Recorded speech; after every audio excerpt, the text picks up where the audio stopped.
This next story broke my heart. Actually, I read it while we were away.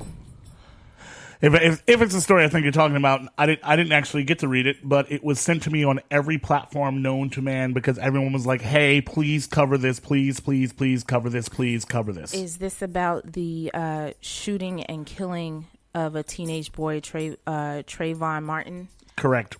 My mama contacted me about this. My mother never calls me about something because she's like that she feels like it needs to be covered. Like my mom, it was literally the first time she was like, baby, have you heard about his name is Trayvon? Like she starts to go into the whole thing because she's like, please, this needs to be yelled out. So please break it down. Yeah. So and I'm saying his name because I want to humanize who he was.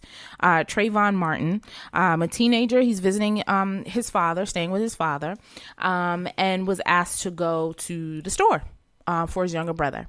Goes to the store to get Skittles and things for his little brother. But on his way back, he was shot and killed in a gated community.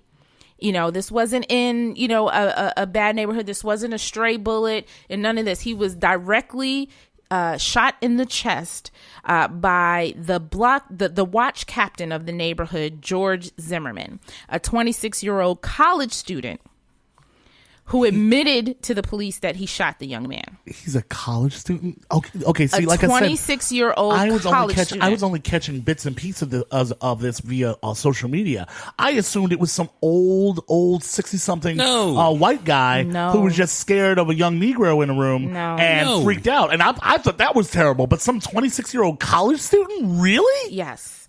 And he, Elon, has still not been arrested and charged at this time. They need to put him in space prison. I don't understand. How is he allowed to walk around? There's no reason.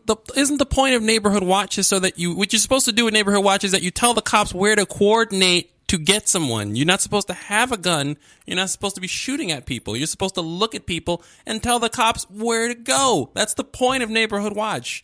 All neighborhood watches everywhere. I mean, the protocol is, sir, do not engage. That's from all the reports that's gotten back to me is that he was told not to engage. Mm-hmm. Do not. Police are on their way. Do not engage. That's the point of neighborhood watch. You're just following the person.